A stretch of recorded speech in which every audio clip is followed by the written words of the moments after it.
you've ever been denied a job, laid off, passed over for promotion, given less opportunity, or simply treated differently because of your age, then today's video is for you.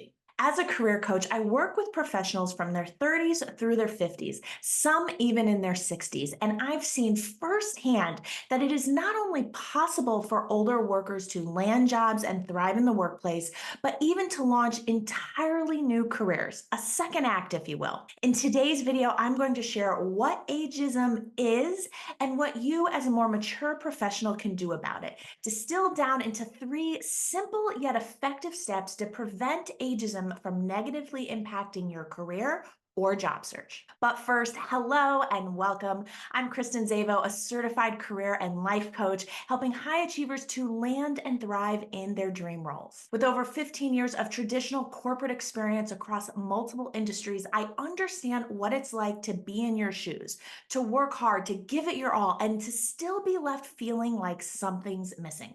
That's what led me to write Job Joy, my Amazon best-selling guide to finding fulfillment at work, and to also be quoted in publications like the Wall Street Journal, Newsweek, Business Insider, and more. Subscribe for career and job search advice, and be sure to stay until the end because I'm going to address some bad advice that I've seen circulating when it comes to navigating ageism in the workplace. Before we dive in, let's talk about what ageism is and how it affects professionals. Simply put, ageism is prejudice, discrimination, and/or negative attitudes based solely on a person's age. When it comes to the workforce, it's illegal. The 1967 Age Discrimination in Employment Act forbids age discrimination against people who are age 40 or older, prohibiting discrimination in any aspect of employment, including hiring, firing, pay, job assignments, promotions, layoffs, training, benefits, and any other term or condition of employment. That said, we'd be fooling ourselves if we said that ageism and bias don't exist. It can affect hiring even before an application is submitted or reviewed. According to ageism.org, we see it in job descriptions that perpetuate this bias by using words like young team, high energy, fast-paced, etc., to stop older applicants in their tracks before they even apply for a position. It affects the interviewing process too, whether overtly when candidates are asked about their age or other factors that would help determine it, like year of graduation, or less obviously when assumptions are made unbeknownst to the candidate, but that prevent them from moving forward in the process. And it doesn't stop there. Older workers in their current roles who have already proved themselves are oftentimes passed over for promotions, not invested in, or not given the same opportunities as their younger counterparts, or worse yet, pushed out for early retirement through monetary packages. And while most people think of ageism as affecting older people, and that's the focus of this video, it does bear noting that it can also impact young professionals. Personally, as someone who's tended to look on the more youthful side, I remember feeling it pretty strong as a 20-something-year-old consultant, where I had to make an extra effort to not only demonstrate my education and my skills, but to dress and even wear makeup in a certain way in order to avoid being taken less seriously. No matter your age, though, ageism has a negative impact on our physical, our mental health, our opportunities, and our ability to thrive at work and beyond. Not to mention the very real cost of not having a more diverse workforce, which according to recent studies reported by AARP are upwards of $850 billion per year. Now that we're clear on how ageism shows up in the hiring process and at work, let's talk about what you can do about it. But first, I'd love to hear from you. Tell me in the comments, yes or no, have you or someone you've known ever experienced ageism? When I work with clients who fear they're being discriminated against based on age, we look at 3 things. Number 1, clarity and alignment of their desired role. Number 2, company culture and fit. And number 3, potential objections and getting ahead of them. The first one, clarity and alignment, is one that many professionals surprisingly miss.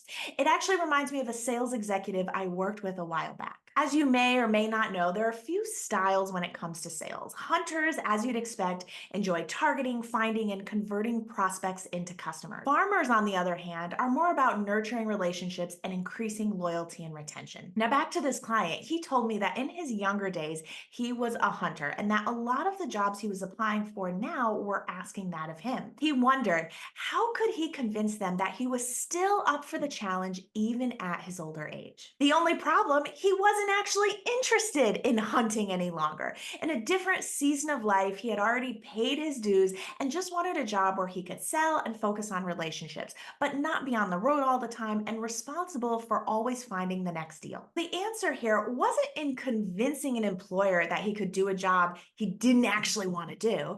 Even if he did, that would be a recipe for failure, for dissatisfaction. Instead, we needed to reevaluate the jobs he was targeting and make sure that he was actually able and willing to do what was required of them. That's where clarity and alignment come in. If you've felt or suspected age discrimination, the first step is to be radically honest with yourself, because sometimes it's less about age discrimination and more about fit. And so, if that's you, it might make sense to choose an adjacent role that is a better fit for you now and in this season of life.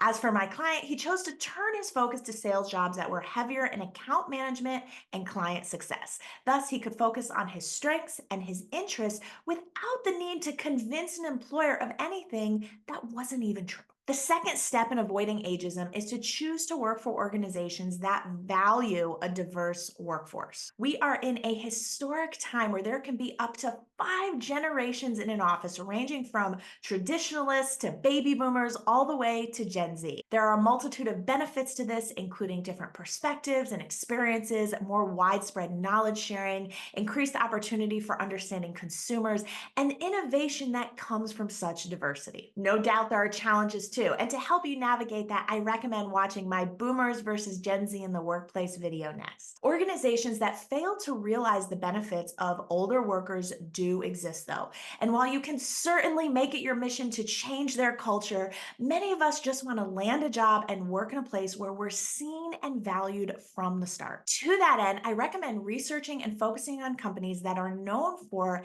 and appreciate all kinds of diversity, age being just one of them. You can do this through good old-fashioned online research, looking at top lists like these from Monster, FlexJobs, and AARP. While you're on that last website, be sure to check out the list of over 1,000 employers who have demonstrated their commitment to experienced workers by signing AARP's Employer Pledge program. Beyond that initial research, I find that you can get an even better feel through informal networking and paying attention to what you see and what you learn throughout the interview process. Now that you're pursuing aligned roles and you've determined a culture fit, the final step in avoiding ageism in the workplace is to get ahead of potential objections. This is where you put yourself in the shoes of the hiring manager and consider why they may hesitate to bring you on the team, age-related or otherwise. For example, if it's a high-tech role, they may be concerned that an older professional would be less apt to stay on top of current trends. So you can get ahead of that by sharing accomplishments and recent certifications on your resume and LinkedIn profile,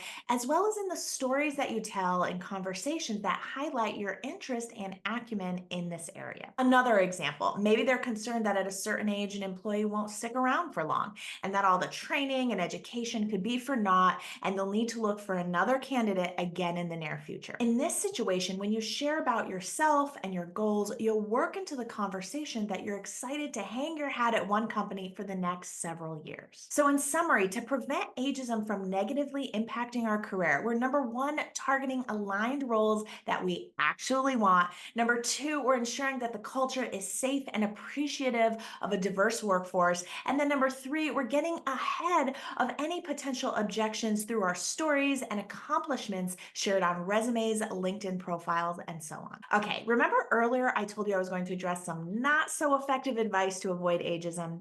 What I was referring to is the oversimplified approach to adjusting your resume so that you look younger. You know, things like only show the last 10 years experience or omitting your graduation date, things like that.